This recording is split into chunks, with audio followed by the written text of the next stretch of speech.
Hopefully I don't screw it up for everybody else. I can set a low standard. Yeah. I've noticed. Yeah. Yeah.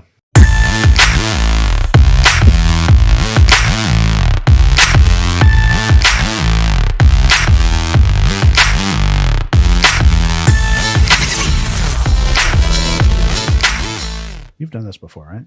One time. Where? At Yucaipa. Yeah. Yucaipa does a podcast? No, so it was for a nationwide veterinary clinic that interviewed me regarding police canines. VCA? VCA. Okay. Yeah. Okay. And it was called like Pause for something, or I don't know. Something had to do with pause. And they were recording at Yucaipa. And they hit up Yucaipa and said, hey, if we come in at like 10 o'clock in the morning, can we record this? You have like a great, themed restaurant. It's a good vibe. It looks good. Yeah. And I don't know how much they paid to have it open, if they paid at all. But we went in there and hung out and drank some beer. And at 10 o'clock in the morning. 10 o'clock in the morning. Yeah. Yeah. Talked about police dogs. Nice. Yeah. Nice. That was my first one. This won't be as fun as that. This is cool too. Yeah. I like this. Yeah. As my second time, I feel a little bit less nervous than my first time. Well, I appreciate you doing it. You're our guinea pig, so this is, the first official Yucaipa 360 episode. Okay. Yeah. All right. Hopefully I don't screw it up for everybody else. I can set a low standard. Yeah. I've noticed. Yeah. Yeah. Set a low standard so everybody else they look like studs. Well, so we're welcome to the beautiful conference room B here at City Hall. We're in the process of building a real podcast studio. So I think in maybe 2-3 weeks that'll be ready to go. But in the meantime, we've got kind of a makeshift setup here. We've got notice we've got the wires hanging down from the TV and nothing really on the walls here. So we throw up some flags here. It's kind of cheesy, but it works. This side looks like I'm on Joe Rogan. There's cameras everywhere. There's lights. I got like production people. Mm-hmm. It's very professional. Yeah. When you did Rogan, was it pretty much like this? Almost as professul. Yeah. Well, good. I'm glad to hear that. Yeah. Yeah. Well, I appreciate you doing this and being here. What are you wearing, by the way? That's like holes in your sleeves. Is it very tactical, I guess? It's hotter than hell in half of Georgia outside. Look at you flexing. You've been working out. Well, for an old, slow, broken man, I try to do my best. But it's hotter than heck outside, so you got to wear something to mitigate the heat. I'm going to try putting holes in my sleeves. That's a great idea. Yeah. Yeah. I work out. It takes a lot to maintain this physique. A lot of calories every day, sitting in a chair for hours. Well, you have lost a lot of weight. Well, I don't know about that. You have. How much weight have you lost? About 23 pounds in the last 3 months, actually. That's pretty solid. Yeah. No, you inspired me, though. You really, we've had discussions about being healthier and working out and supplements and drinking water. Drinking water. I'm still not great about it. Diet Coke mostly. Yeah. Yeah. Every once in a while, a little water. I'm a hypocrite today. Yeah. I got my Monster. I live on caffeine and nicotine. Yeah. Yeah, you do. Yeah, you do. Well, we're talking today about public safety, which I think it's really fitting that the first podcast we do is on public safety because not only is public safety local government's number one responsibility, but I think particularly here in Yucaipa, this is a community that really embraces public safety, both fire and police. Mm-hmm. This town really embraces our law enforcement personnel in a big way. Yeah. And we spend 63% of our budget on public safety. Yeah. Which is big. Yeah. It's a hard time to be in law enforcement. Yeah, it is. And fire service. Yeah. The recruiting's just not there. People don't want to, be in public safety anymore, whether it's the paramedicine, the fire service, or law enforcement. Yeah. Why is that? I think it's just culture, society, COVID. When I was coming into the workforce and early in my career, I did a stint working at the county for the Board of Supervisors. And there were always people trying to use a political angle to get their son or nephew hired into the county fire department because it was so competitive. Oh, yeah. You could not get in. You had to have a connection. You had to be the son of a well-known, fire captain but times have changed. Yeah, I think that The media sure hasn't helped. They've kind of demonized law enforcement. I think that just culturally, I think it's kind of frowned upon to be a blue collar worker nowadays. I think that they've harped on going to college and doing all these different things where back when I grew up, college wasn't for everybody, and not everybody had to go to college. There's jobs for everybody, and for me, and a lot of other people, law enforcement and the fire service is a blue collar, hands-on job, and it fit for me. Yeah. You've done it for a long time. Yeah, 23 years. So you're the public safety manager here in Yucaipa. Yeah. But you've got, before coming to here, you had a career in law enforcement, and still do. Yeah. And still do. Yeah. How did you get into it? So you worked for the railroad. Was that your first law enforcement job? No. How did I get into it? I don't know. I grew up in Los Angeles, and back in the 80s in LA, I remember LAPD, and they're still this way to this day. Their uniform standards are impeccable. Even probably even worse back then. Those uniforms look like they were painted on the officers. So I think we have a picture of our video of you in one of those. Let's take a look at that. I hope. Yeah. Is that? I don't know where you got that. That's you. That's me. What are you doing? Are those nunchucks? Oh, look at that. Those are amazing skills right there. Yeah, look at that. I almost probably hit myself 5 times. I don't know where you got that. I can suspect where you got that.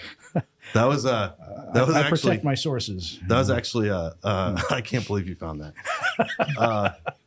That was actually a search warrant for a guy. Every community. You were doing a search warrant there. That was a search warrant. Were those?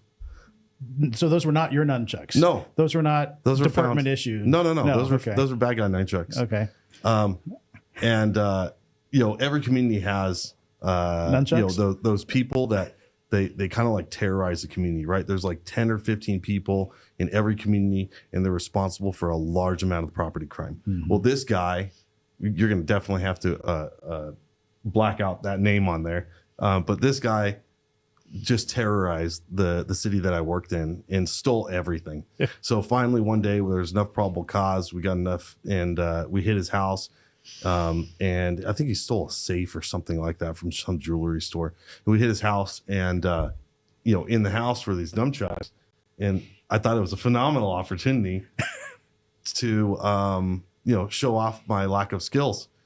And I don't know, I was probably running on 26 hours, no sleep at that point. So a lot of monster. Yeah. Those are pretty good skills though. You didn't hit yourself in the head. I was impressed. No, I was impressed also. So that's when you were with Azusa. Yeah, that was Azusa. Okay. So yeah, I grew up in LA, and I remember seeing LAPD all over the place and looking at them and, remembering like how professional they were. And, all my interactions with them growing up in school and outside of school, something about it just called to me. And, I wanted to get into law enforcement. So I was a cadet for the LA Sheriff's Department from 18 to 21. And right about the time I turned 21, I applied, and there was a huge hiring freeze. Couldn't get hired anywhere. I tested all over the place, and finally my sister was going to school up in Monterey County, and used to go up there and hang out. And I'm like, wow, pretty cool place to, go be a cop. So I worked up there in Monterey County for a year and a half, 2 years. For the sheriff's department? Yeah. And it was all custody. And I was alone at home. My sister went off to a semester at sea. So she was gone, and I'm, up there by myself, and, it just really wasn't my place, so I applied to come back down here, and I worked for the state for several years, 10 years, working auto theft and narcotics, a lot of fraud, and then was looking to move out of state around 2010. And we worked this joint case together with the Union Pacific Railroad, and I looked at them, I'm like, man, these guys make a ton of money. So I think a lot of people don't know that railroads have their own police. Yeah. Yeah. Yeah. It's a very unique, private, business, for-profit corporation with a public police department, and their police officers are dual sworn. So they're not only like state police officers in the state that they work in, but they also have federal powers, which allows them to, transverse. So real police officers per the California Penal Code, right? Mm-hmm. Yep. Yep. So, work there with the hope that, we're going to move out of state, cheaper life, slower life. Kind of felt like, we were going 100 miles an hour. Yeah. And we wanted something slower, and every opportunity that I had to move out of state, I didn't take it. Mm-hmm. I couldn't do it at the time. My kids were young. My parents, lived, locally, and, I just didn't want to take, the kids away from my parents and, kind of, displace them out of school. So we ended up not moving out of state and stayed here, and then went to Azusa, where I ended up retiring from in 2022. Okay. Very good. Very good. And after you left Azusa, after some time, Mm-hmm. You're in a unique position with San Bernardino County Sheriff's Department. Mm-hmm. I believe that you are the only reserve deputy on the SED or SWAT team, right? Yeah, I am. I'm very lucky. I'm very fortunate and blessed to be a part of the agency, and especially within the division that I'm in.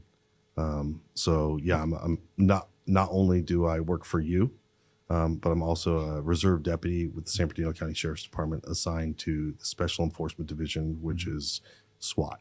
Right. There are other reserves on the team. The majority of those are, highly specialized personnel. So physicians, Right. And they're like tactical medics and stuff like that. Okay. Yeah, I'm the only knuckle dragger that doesn't have, those special skills. Yeah. Well, we're happy to share you with the Sheriff's Department, because really the skills, but more importantly, I think in your role here as a public safety manager, the relationships and connections that you have built and continue to maintain in that role are brought to bear here in the city. And we've been able to do some amazing things as a result. I think if anyone else were in your position, we would not have those benefits. But we've had there's something called Operation Consequences, right? Oh, yeah. The Sheriff's Department. It's Very successful, right? Countywide. That program doesn't normally come to communities like Yucaipa. No, Operation Consequences is an initiative of the sheriff. He got grant funding or special funding through the County Board of Supervisors to combat drugs, gangs, and I think that the most focus besides gangs and drugs was on ghost guns. So that special funding allows the sheriff to host these things called Operation Consequences, and it moves around from community to community within San Bernardino County. And the majority of those are done in areas that have higher crime than Yucaipa. Right. So, but we were lucky enough to have Operation Consequences come to Yucaipa, and it was a great, successful day. Well, Yucaipa is lucky enough to have someone who has the connections to bring programs like Operation Consequences to the city. It's you work full time for the city, and then you also have your SED or SWAT duties, and you can't always know when you're going to get called in to do that.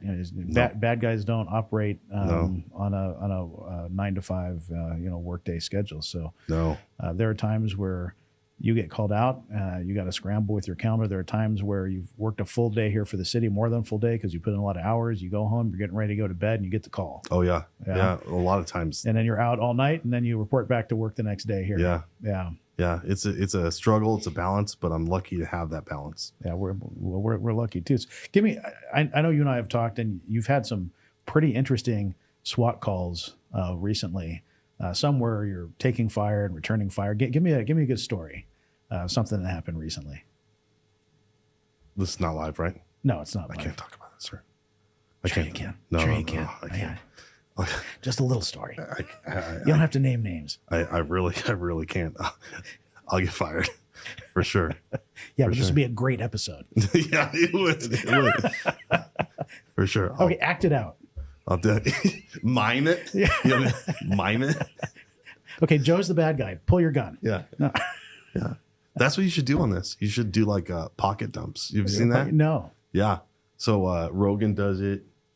Sean Ryan does it. And he says, okay, like, pocket dump, like, what do you carry every single day? And I like that. Yeah, like what do you carry every single day? And it's not only about like the safety and preparedness aspect, but right. A lot of people have like some really cool watches. Yeah, but the really problem cool is a lot of the people we're going wallets. to interview on this podcast are city employees, and I don't want to have to start firing people based on what's in their pockets. Like the bindle of Coke comes out or something like that.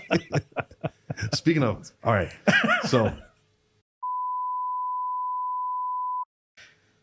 tell me, how is it that you ended up at the city of Yucaipa? How did you? Because this is a pretty big shift in career direction for you. Yeah. So law enforcement, you like the term knuckle dragger. You're out in the street. You're busting bad guys. Yep. And now you're here, and we're trying to make you into a domesticated animal. Yeah. Good luck. You've got you at a desk. Yeah. And you go out on the street a lot. But you're also having to use a computer and send emails that are not offensive to people. Hopefully, right. Yeah, right. I'm So, trying. Yeah. How was it that you came to work here? So it was 2022, and I was kind of just looking for a change in life. It was post BLM, post George Floyd, post COVID. I think that the truth is that for pretty much my entire career, I can admit it now, but I was very selfish, and I prioritized work, like many, law enforcement and firefighters do.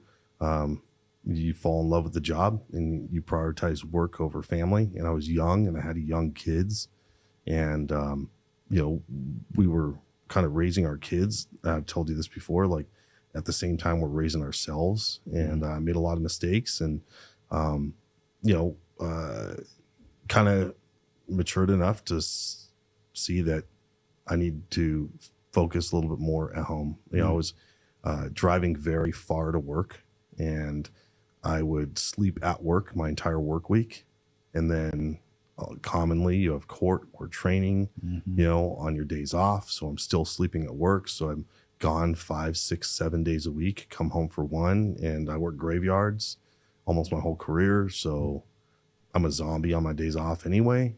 I just wasn't, probably a very good husband or a good father. And I just wanted to change.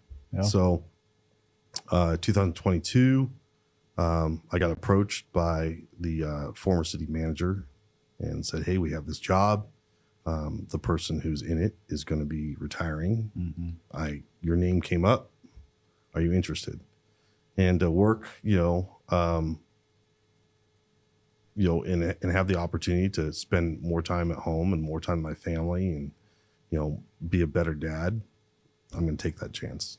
I want to talk about your job a little bit, because I think most people, they know we have sheriff's deputies that we contract with the county. They know that we contract with the fire department. I think a lot of people don't know that we have a public safety manager, or what a public safety manager is. But in that one role, you got a lot of responsibilities, and you're a busy guy. You manage our contracts. Our police contract of about $13 million this year, and our fire contract with Cal Fire of probably about $10 million this year, and so that's $23 million of our budget that you are in charge of managing. But on top of that, you got a lot of other responsibilities. Yeah, disaster response is one of the things that fall under you.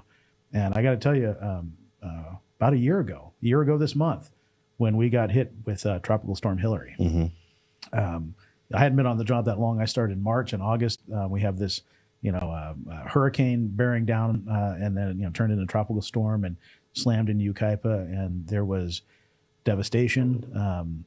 The preparation that I saw leading up to that, the coordination with not just our fire personnel and police personnel, but regionally, you led the setting up of operations at our community center. Yep. Everything was just coordinated, everyone working together. And I think that's the reason primarily that lives were not lost here in Yucaipa when that storm hit. We were very lucky. I think Yeah. I remember that. I remember, leading up to it, and we were lucky in, that storm that we had a heads up it was coming, right? It wasn't the earthquake that, just sprung on us, or the, forest fire. We knew it was coming and we prepared. Yeah. The public works, Megan's team over the community center, the fire department, the police department, everyone upstaffed, everyone pitched in. Our CERT team, filled, I think, over 14,000 sandbags in 4 days. Wow. And we were having to borrow sand from neighboring communities. So everyone pitched in. We're lucky it ended up well.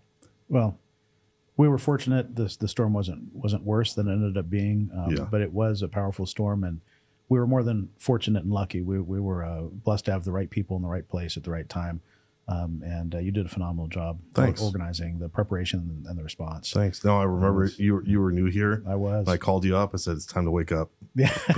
Put your pants on. Yeah. Meet me at the community center. I remember that. And then when the time came to make that decision on declaring local emergency, I'm thinking, I haven't even been here 6 months, and I'm having to sign this declaration of. Yeah, I'm like, hey, sign this. Of emergency. Sign this. Yeah. But thankfully, knock on wood, it all worked out. We sustained.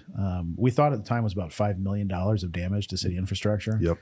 Turns out it was under $3 million, and we're going to get about 80% of that reimbursed to us through state, emergency funds. CDAA. Yep. The California Disaster Act. Correct. California Disaster Assistance Act. Right. Yeah. Which is another big part of your job is, tracking everything the way it needs to be tracked. Yeah. Submitting those forms, following up. That's a huge job in and of itself. When I first came here, the role I filled was for the outgoing emergency services coordinator, which was Sherry O'Connell. She worked here for a very long time. Amazing woman.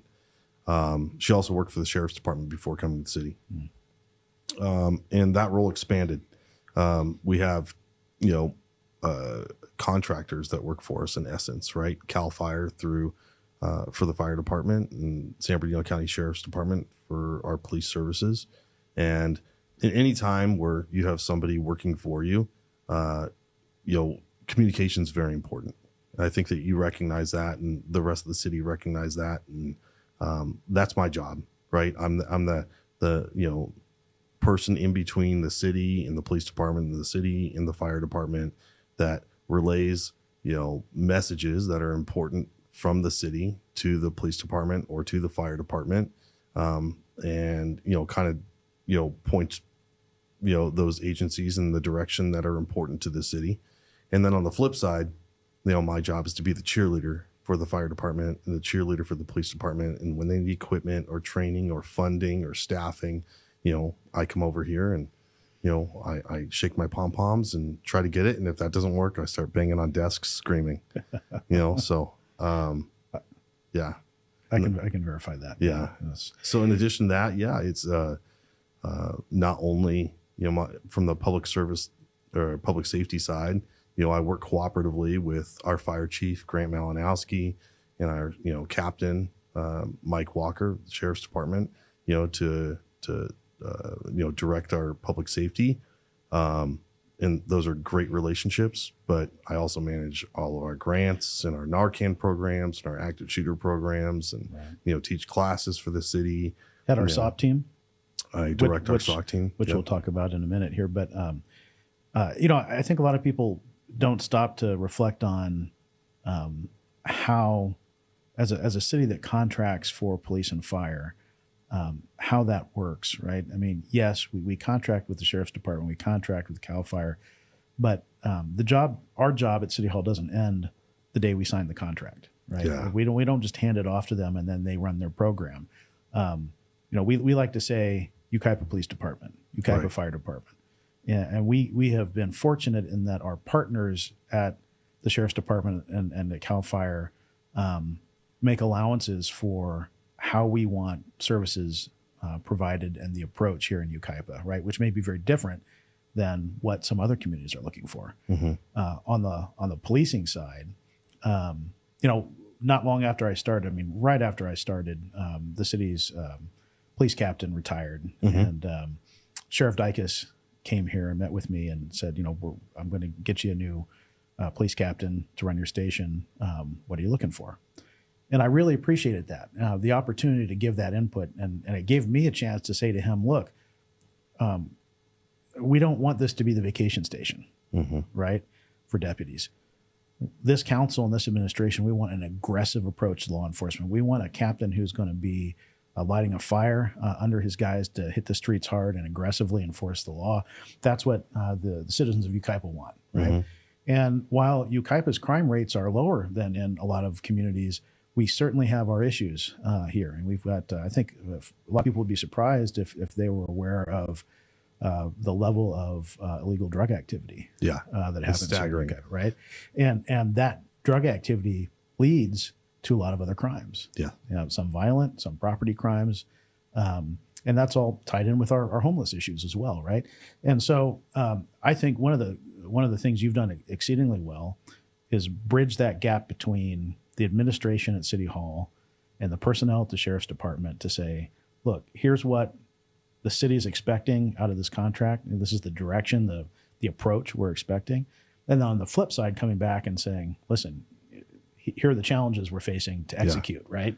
Yeah, sometimes, the expectation of the city, isn't a reality. Right. And my job is to, kind of be the translator.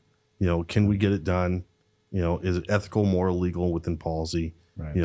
Can we get it done? And if it's not, to explain that to the city.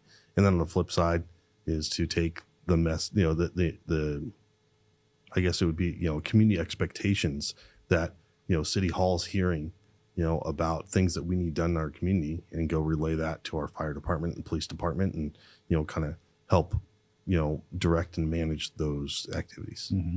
And because of that type of communication and coordination, we've had a lot of success with our homeless efforts, with our efforts to crack down on known drug houses. Yeah. Right. Kind of serial offenders that have been operating in our city for a very long time. We've known who they are, Mm-hmm. but in working with Sheriff's Department personnel, our code enforcement, our city attorney's office, The DA's office. the DA's office, Yep. to really crack down, and it's working. It is working. Yeah. We have a great relationship, with obviously the Sheriff's Department and the fire department, and they collectively, together, help us with these issues. Right. So yeah, we've killed it when it comes to homelessness, Mm-hmm. in my opinion. Just to clarify, we're not killing the homeless people. No. That's We're the definitely not solution. doing that. Okay, good. We're definitely not doing that. No, that's the rumor, though. The rumor is that we load them up in a car and drop them off in a dump site somewhere. Right, which is not at all what we're doing. And we're going to, I do want to dig into that, because that homeless strategic plan and the execution of that plan have been tremendously successful over the last, less than a year since it launched. I want to get into that. But first, I want to talk about something big that happened here in Yucaipa on June 14th. And something that you really drove. It was hugely successful. First time it's happened here in Yucaipa. We did an active shooter training at Yucaipa High School. Yeah. And not just for our police and our fire personnel, but regionally. I went out there, just really incredible and very realistic. Oh yeah, very realistic. Talk real briefly about that, because there's a video that was put together, and I want to show that video. In fact, let's show the video now, and then let's Okay, talk, let's do it. about it. Yeah.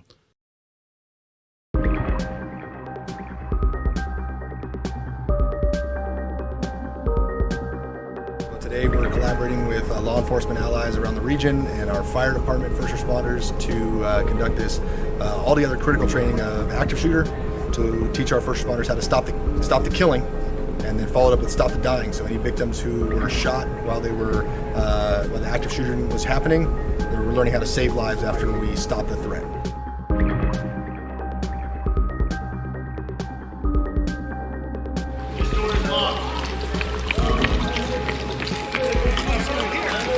Go! Smoke right, left!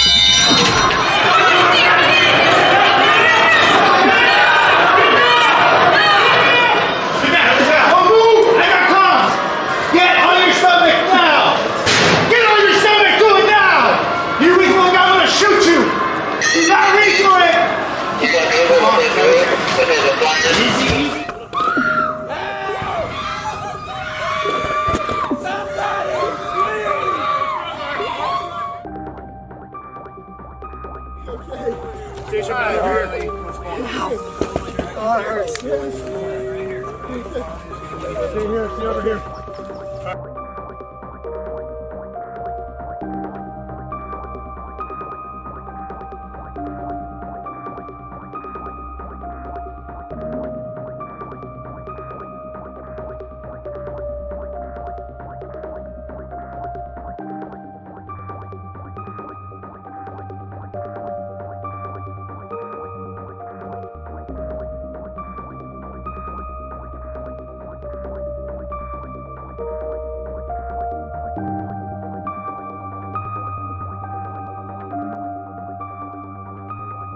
As we know in California, with all our large-scale incidents, no one entity can handle everything. So we need to be able to work together under mutual aid, automatic aid, and we need to be able to work seamlessly together, which ultimately benefits the public, save lives.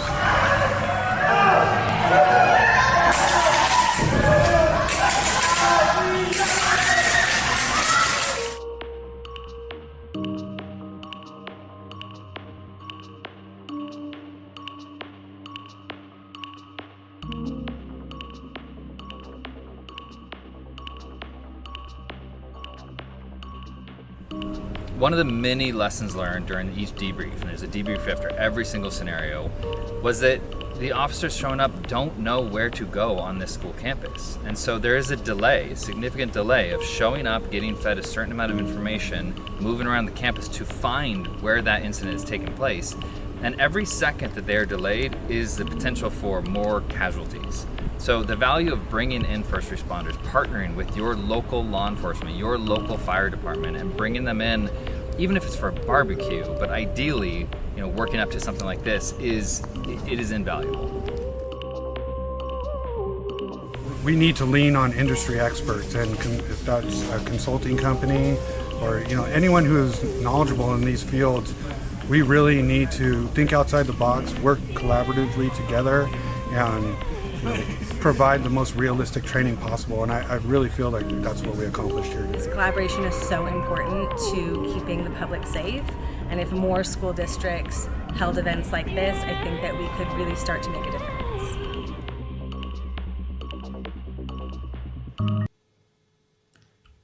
That's it's pretty sobering. It is. What really struck me when I first saw this video was how real everything looked. I mean, I feel like if we took this footage and we put it out on social media, people would feel like there's an active shooter situation going down at Yucaipa High School right now. And what's scary is that, I made that video very PC. Mm-hmm. There's a lot of footage that is much more realistic. Is that right? I just did not put it in a video. It's a bit too much. I think it'd be a little bit too much. Yeah. Those kids that were Yucaipa High School students that volunteered to be the actors. Studs. I mean, my gosh. Yeah. Awesome. Yeah. They made it very realistic. So I think what was unique about this exercise, a couple things. First, the level of realism. Yeah. There were no shortcuts, right? No. Officers got to a locked door. They can't just say, okay, pretend like we breached this door. They had to. No, they had to breach the door. They had to bust the door open, right? But also the number of agencies that participated. It wasn't just Yucaipa, but I mean, just regional law enforcement and fire agencies. So which is how this would really go down. Right? 100%. Yeah. So since I got here, council had been saying, hey, we want active shooter training for law enforcement in the city. And for one reason or another, it really never happened until this year. I was given the funding and the autonomy to be able to do it. So we started planning it about 8 months ago.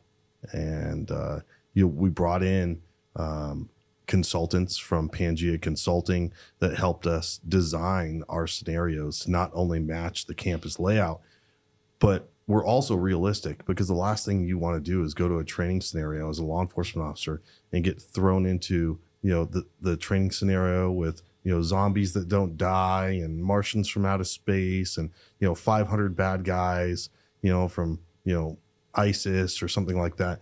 And it's not realistic, and you walk away saying that's never going to happen. Right. But every single one of our scenarios were modeled after an event that actually took place previously in communities just like ours around the United States. That's also sobering. So, right. And then after each event, there is a debrief. There's a hot wash. Everyone gets in a school circle setting, and the instructors, we brought in instructors from SED, the Sheriff's Department's specialized enforcement division, that helped teach the tactical side, and then their SWAT medics, to help with the medical side, as well as Rancho Cucamonga's tactical medics came in and helped us with the medical side of each scenario. And during these scenarios, they were read the actual event. Hey, this scenario was modeled after Youngstown, Pennsylvania, occurred in this date. Let me read you exactly what happened. So they walk away from it thinking like, wow, like I just went through something that has already occurred. Right. Like I should It's prepare real. for that. This isn't someone's imagination. This actually happened somewhere. Yeah, it actually happened. What was the response? So I got this is unique to Yucaipa. First time we've ever done something like this. This is the first time that I believe, I could be mistaken, but based off the information I have, this is the first time anyone in the county has done a multi-agency regional active shooter training that was force on force, that had real victims, that made you go through the scenarios like this. It's hard to believe. Yeah, well, So what was the reaction of the people who took part in that training that day? At the end of the day, when people were leaving, everyone had a smile on their face. Everyone said thank you. I got dozens of I can't wait for next year. There were actually even some agencies and law enforcement officers that said this is the first time I've ever been through active shooter training, which is scary. My hope is that there's more active shooter training. The reality is senseless violence occurs, and we just need to be prepared for it when it does. Yeah. I want to really dive into an important topic. One of the biggest topics over the past couple of years here in Yucaipa, and that is the homeless issue and the success of the Yucaipa's homeless strategic plan. I've lived in Yucaipa since 2015. I was working as city manager in the city of Canyon Lake for 4 years before coming here. And so living in this community over the past several years, I witnessed firsthand the increase in homelessness on our streets, and it frustrated me to no end. And I was wondering what was being done about it. I know that a member of the city council, Matt Garner, when he decided to run for city council 2 years ago, it was the homeless issue that prompted him to. He had an incident that happened at a restaurant that he had to step in and provide aid to an elderly couple, and that was the final straw for him. And he said, why isn't the city doing more about this issue? And not just the fact that there are homeless people and that number was growing, but the crime and the blight that came along with that. Because in Yucaipa, and I'm sure this is the same in many other communities, it seems that so many of our homeless are also involved with illegal narcotics, addiction and mental health issues. But with drug addiction comes crime, theft, burglaries, public health issues, and as our community was heading more and more in that direction, it was very troublesome to me. And so it was music to my ears when I first started, when I was told by the city council, priority number one is public safety, and specifically getting a hold of this homeless issue. Yeah. Right. And so we put together a homeless strategic plan. You did the first draft. Yeah. Then I took it from there, and I made revisions, and we went back and forth and just hammered it out. And of course there was. I got to give a lot of credit to Joe. Yes. Yeah. A lot of credit. Yeah. Joe did a lot of work on that, Joe Perdetto.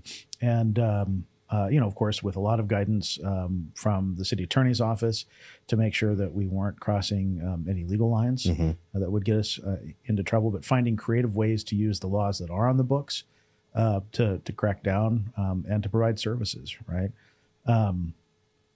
I think one of the things that have made this plan so successful, and by the way, it has been so successful that other cities have reached out and asked, what are you? I remember early on, other cities and the county. And the county. Yeah. That's right.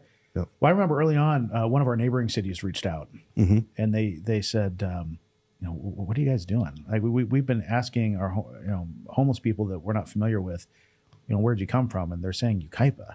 Yeah. And that's a new phenomenon. They actually asked us if we could refer them to the consultants. That's right. That put our plan together. Yeah. They said they saw our plan online and they were really impressed. They wanted to come talk to us, and we sat down and talked together. And besides the fact that they said one of the persons who came to the meeting, frequents Yucaipa a lot, and he said that he's noticed a massive difference. Yeah. And in his daily work, he comes across a lot of people that have moved from being homeless in Yucaipa to being homeless in Redlands, combined with the fact that he saw this plan online and he wanted to talk to us and find out what consultant we hired to write that plan and how we designed our team and what they're doing on a daily basis. Yeah.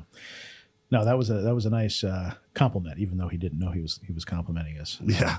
We had a call recently with the county. Others are looking at the success we've had. And speaking of that success, every year, every January, as you know, the county, countywide does this homeless point in time count. Correct. Where on one day they have massive volunteers and they literally span every city and count every homeless person they come in contact with. And the city has nothing to do with it. Right. All we do is kind of like host them and give them a room to use. And but for the most part, the county runs the whole thing. Correct. There's no cities messing with numbers and trying to skew results. This is all the county. Right. And so we launched. The homeless strategic plan was approved by the city council in September of last year, and by the time we got everything organized and hit the ground running, we were in October. Point in time count happens in January. Yep.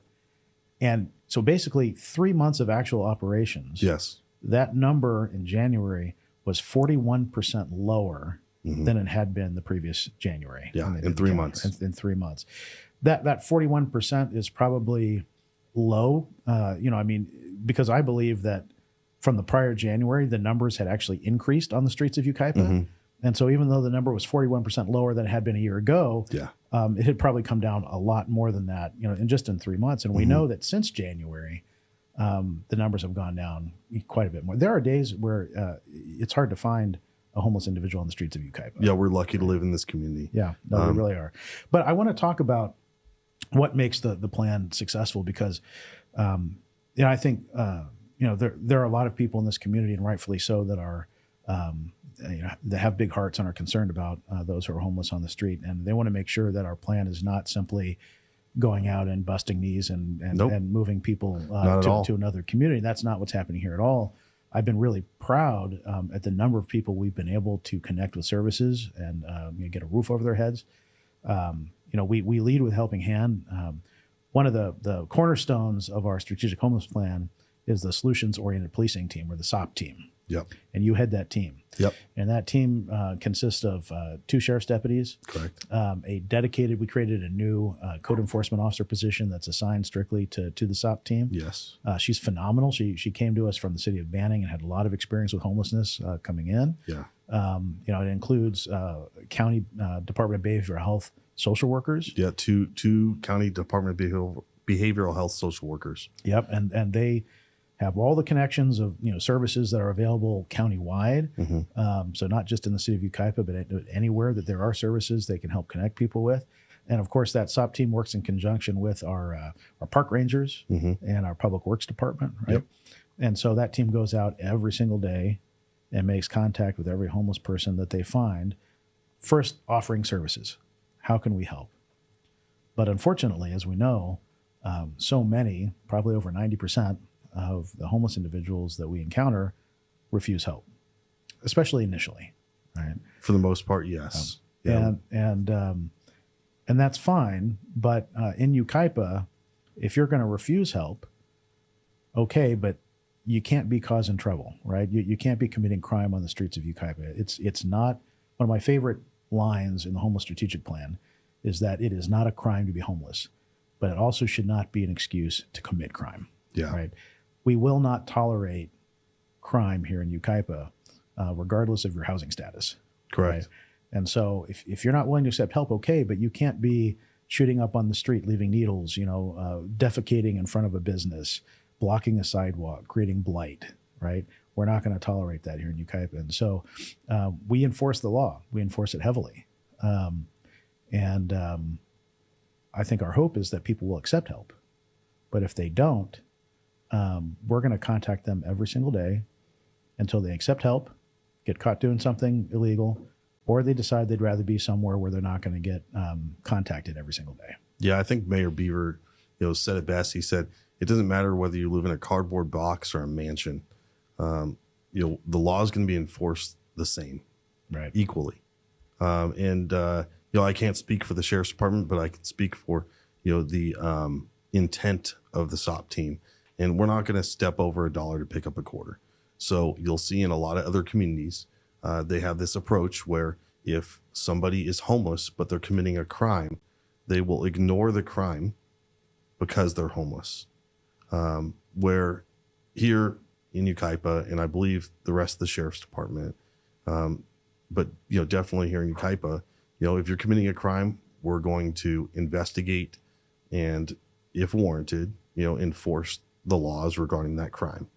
On the way to the jail, our SOP team will give you all kinds of information about resources and, try to help you, rehabilitate yourself and get off the street and, become a productive member of society. Mm-hmm. However, if you're homeless and you're not committing a crime in Yucaipa, our SOP team is going to be out there every single day and make contact with you in, really in more of like a helping hand way. Hey, John, hey, Frank, it's me again.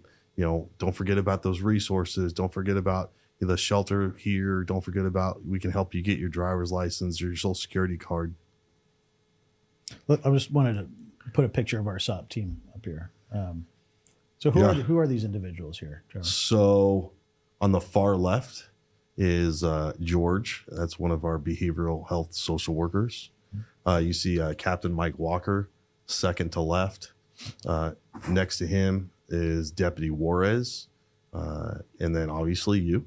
Mm-hmm. We have Officer Serrano, which is the city's newest code enforcement employee.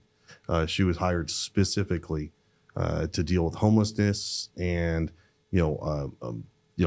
quality of life issues within the community. Mm-hmm. So the abandoned house that's next to your house that, hasn't been lived in for 5 years and the homeless are squatting there kind of thing. Not my house, just to clarify. Well, maybe your house. Yeah. You have me, the ugly guy, right there. And then you've got Deputy Castaneda. He's a rock star. Both Gene and Castaneda are rock stars.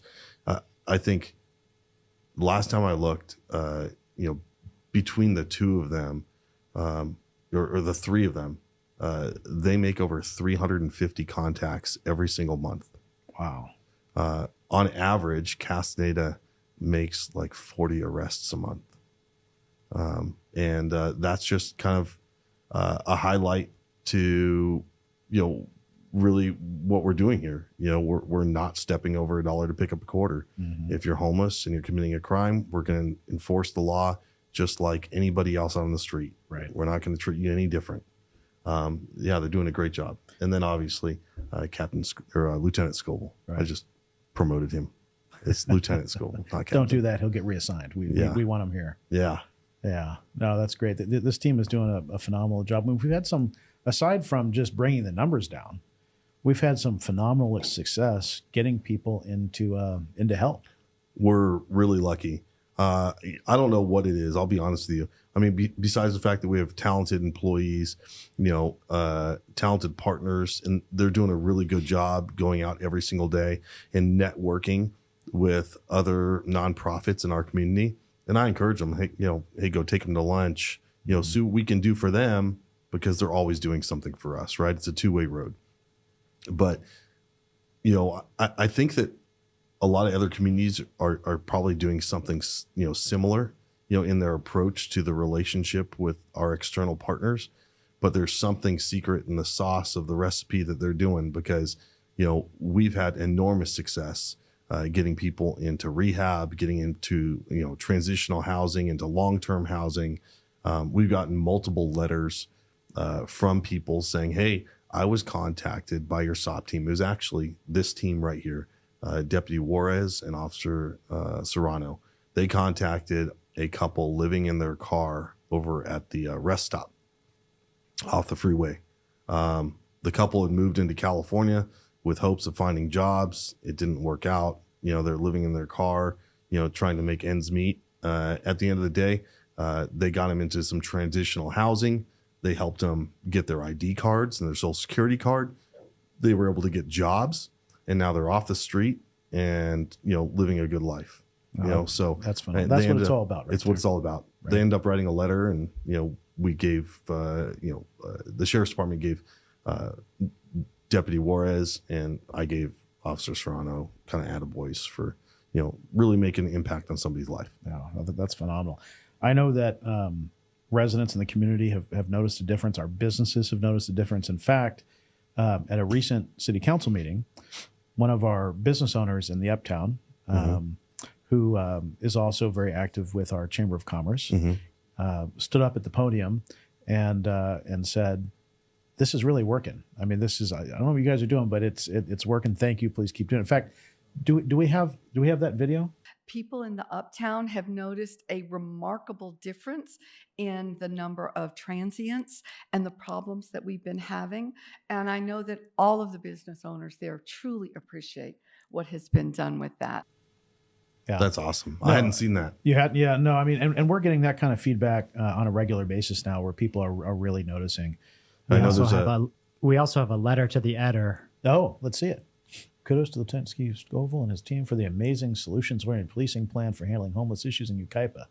I've never seen a plan that comprehensive and thorough for dealing with all the different aspects of this issue. Well done, and thank you. Blessings on your efforts, your team, and those who are working so hard on helping. That's awesome. Wayne Purcell. Yeah, I hadn't seen that either. I love seeing positive letters because normally it's when someone's upset or unhappy about something that they're motivated to write. So for someone to take the time to send that in, it's awesome. They feel passionate about it, and they've noticed a big difference. I heard something from a gentleman who was a proprietor of a business down off Calamasa and County Line Road. This business had been plagued with homelessness. He was one of the frequent callers into the city and callers into the sheriff's department saying, "Hey, what are you guys going to do about this?" I just heard last night that the SOP team, they end up just parking in their parking lot, showing a presence, flying the star, and writing their reports and stuff like that. Trying to dissuade people from hanging out in his parking lot. And he came out and said, "I don't know what you guys are doing, but it's working because I don't see anybody down here anymore."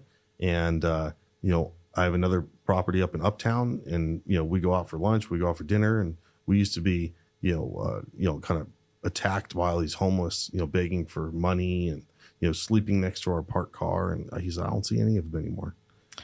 That goes to the quality of life here in Yucaipa, right?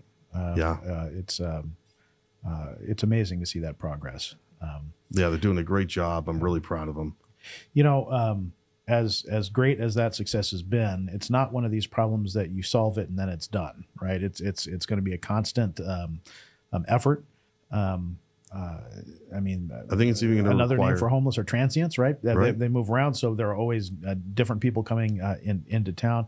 The homeless strategic plan includes a 5-step process, and step 4 of that process is reduction of attractants. Right? I want to talk about that because there are a couple different ways that we really need the community to engage here, right?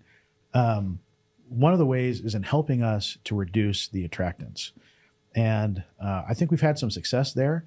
As an example, a lot of the churches in town would do food pantries, clothes giveaways that were attracting homeless to the city of Yucaipa.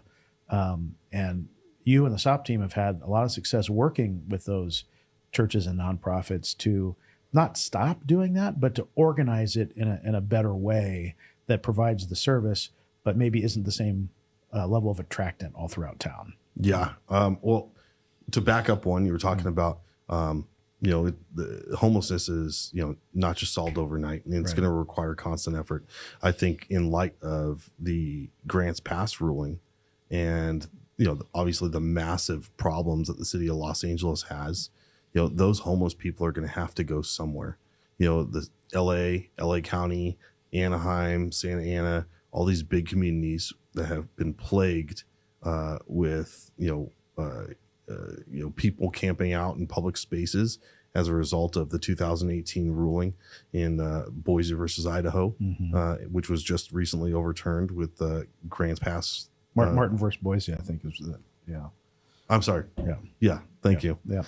No, I mean, and Martin, and they're going to have to go somewhere. Yeah. Right. And that's going to be something that, the citizens of Yucaipa and the SOP team, the city and the sheriff's department are going to all have to buckle down. We're going to have to make sure that, we have the funding and we have the personnel and support from the community to keep the pressure on, because those homeless people are going to have to go somewhere. And most likely, they're going east. Right. I agree with you. Martin v. Boise, a lot of jurisdictions saw that as a big problem, and it has been a challenge because it basically said you can't outlaw camping on public property unless there's you have enough beds for the number of homeless people to go to. Right? So the idea being, you can't tell someone they can't. People have to sleep. They have to be somewhere, right? So if you don't have beds for them to go to, you can't enforce the law. Right? And that had been a challenge. But recently, the grants pass decision, the Supreme Court said reverse that and said no, you can outlaw that. That's not cruel and unusual punishment. Correct. It's, Ninth Circuit said it was a violation of the Eighth Amendment under cruel and unusual punishment. Correct. And so the Supreme Court overruled that, and cities are celebrating, saying finally, and the governor's come out and saying, hey, crack down. And I'm very concerned about it for the reasons you stated, because what we're doing here in Yucaipa is working. Yeah. And now communities are going to be chasing homeless people out of their communities, and where they're going to go. Well, some of them are going to end up here. Yeah. And one of the attractants that we've had here in Yucaipa has been the Omnitrans bus system. Yeah. Right? I call it the, they say it's the transit center. I call it the transient center. Yeah. Right. Well, yeah. I mean, so Yucaipa is the last city in San Bernardino County before you get into Riverside County. So we are that transit center is the end of the line for the Omnitrans bus system. So homeless people get on that bus from all over the county. And some of them come to our county from LA County and other places, a lot of them. Bus shows up in Yucaipa at our transit center, and it's either the end of the night or it's their lunch, and the driver stops to get lunch. Everyone's got to get off the bus, and those homeless people get off the bus, and now they're in Yucaipa, and they start wandering around the streets of Yucaipa. Right? Yeah, and that's a real challenge for us. I think we're going to see an increase in that after the grants pass decision. I agree. And so we're going to have to be vigilant. That, and you now have the metro going all the way into Redlands, right? And kind of deadheading and end of the line in Redlands. Right. Redlands has a massive homeless population, right? And those people from LA and all over Orange County and so forth are going to have to go somewhere. Yeah. And my fear is, like you said, they're going to go east. Yeah. And commonly one of the things that we heard from the homeless in Yucaipa, we'd ask, why did you choose Yucaipa? We're trying to figure it out. Like, what about Yucaipa?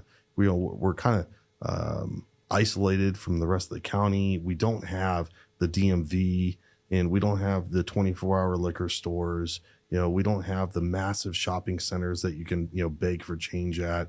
All the things that would attract you to being homeless in a community, we really don't have. So what brought you here? They said it's easy to be homeless here. People are so nice.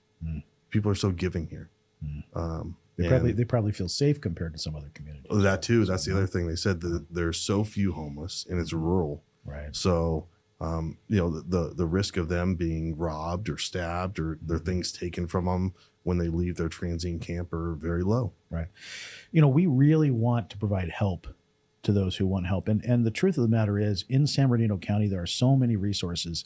There is really no reason why someone has to be on the streets here in San Bernardino County and in Yucaipa. So what I want the community to understand is that we're here to help, but we're also here to keep our community safe. Yeah. Right. And we need people's help. We need people to stop doing some things that enable and attract homelessness. There's an anti-panhandling campaign. I believe the phrase is a real change, not spare change, right? Correct, yeah. Because when you just give a homeless person money, it enables them to stay on the street. It enables usually their drug habit, right? And so, but what I also really want to ask the community for their help with is reporting when they see people in need. If you see someone who's homeless or seems to be high on drugs, talking to themselves, in bad shape, please don't feel that if you report that, you're doing something to hurt that person. It's the opposite. That person needs help. Yeah. And we're here to help. We're here to offer help to those individuals, and at the same time to protect our community and protect our quality of life. And we've developed. We have an app, the Yucaipa app. Yep. And we've used that app for reporting public works, issues, potholes, park maintenance issues, et cetera. But we've developed a section of that app to report homeless issues. And I'd like to, can we put that app up on the screen? Coincidentally, yesterday I was asked by Captain Walker, he said, hey, can you do me a favor and find out how many times people reported homeless issues via the app in the city of July?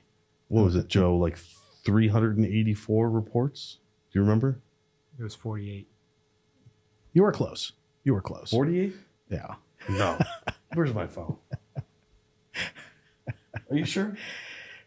It may be the 300 figure since we've launched the app, but no, it's Joe's right. The number's in the double digits, but that's still a lot for 1 month. 48. Yeah, it was 48. My bad. I don't know where I got 300 and something from. I had to go back. It sounded great. You know what? It sounded really good. But so this app is phenomenal. You can go right on, click on report a homeless issue. If you don't want to type anything, you can just hit submit and it geotags your location. So this report gets sent right to our SOT team, every member of our SOT team. And the location is identified, so the SOT team can respond right away. You can adjust your location. So if you left the area and it would geotag theoretically where you're at right now, but the area that you saw the issue is was 5 miles away at the park that you already left, you can adjust that map and drag and click. I've done that. Yeah. I've done it because sometimes you're driving, you can't just slam on the brakes and stop there. Right. But no, this is great. You can enter a description if you want to. You can say what you witnessed. You can enter an address or just it'll automatically pin where you are. And then you hit send, and it goes to our. You can enter your personal information, or you can submit it anonymously. Yep. If you submit your information, it will update you when the issue has been resolved. But it's a great tool. A lot of people have been using it. One of our council members, in particular, when he has spare time, goes driving. Yeah, he tests us. The city of Yucaipa and using this app. He finds something wrong, and he'll send it in, and he'll park and wait to see how long it takes a deputy to get there. I love it. Which is good. Honestly, it keeps us on our toes. Yeah. So it's good. Yeah. I can't tell you how proud I am of this program and the work you and the SOP team are doing. This is one of the most tangible ways I think the public can see the improvements that are going on in our community, the quality of life improvements. In our community. And so, thank you.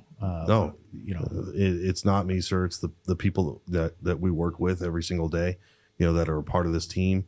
They're the ones out there every single day, hitting the streets, and, they deserve the recognition. Well, that's what they keep telling me, that you really don't do much of anything. No, actually, in fact, we have a picture of that. How do you getting all these pictures? See, there's you working. Oh, that's really an old hard. picture. See, yeah. I had a thyroid disorder. It was undiagnosed. I was tired all the time. Look at that. Yeah. Look at that. But you look good.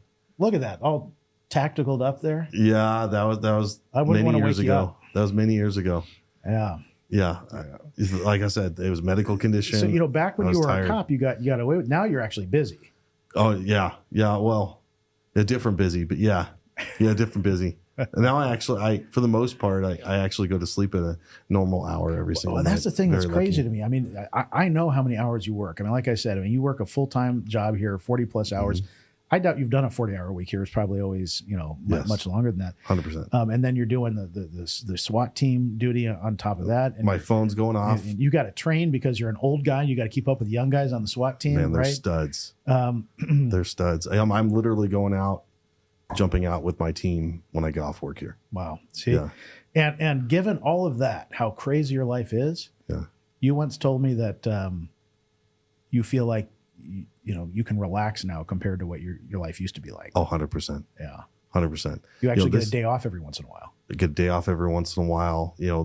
This is stressful, but it allows me to, use my brain in a way that really I've never used before.